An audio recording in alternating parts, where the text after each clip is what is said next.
ஆனால் இதில் இருக்கிற மருத்துவத்தன்மையை பற்றி நம்ம எல்லாரும் கண்டிப்பாக தெரிஞ்சுக்கிட்டு தான். இதில் நிறைய அல்கலைட்ஸ் இருக்குது. எந்த தாவரம் எடுத்துக்கிட்டீங்களோ அதில் அல்கலைட்ஸ் இருக்கும், அதில் இருக்கக்கூடிய ஒரு கெமிக்கல் ப்ராப்பர்ட்டிஸ் இருக்கும் இல்லையா.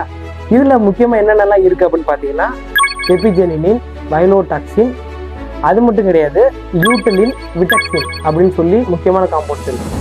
அப்புறம் பீட்டா கரோட்டின் சொல்லக்கூடிய புரதத்துக்கு முக்கியமான விஷயங்கள் பீட்டா கரோட்டின் இருக்குது.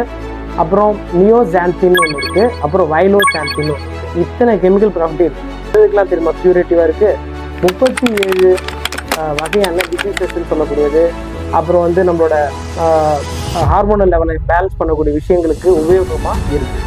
அதில் முக்கியமாக பார்த்தீங்கன்னா சர்க்கரையோட ஒரு ஆர்டிகல், ரிசர்ச் ஆர்டிக்கலில் சொல்லியிருக்காங்க, சர்க்கரையோட அளவு பார்த்தீங்கன்னா 48 நாளுக்கு மேலே எடுத்துக்கும் பொழுது 21 நாள்லேருந்து 48 நாள் எடுத்துக்கும் பொழுது 31% அவங்களோட சர்க்கரை நோய், நீரிழிவு தன்மை சொல்லக்கூடிய டயபெட்டிக் ப்ராப்ளம் வந்து கம்மி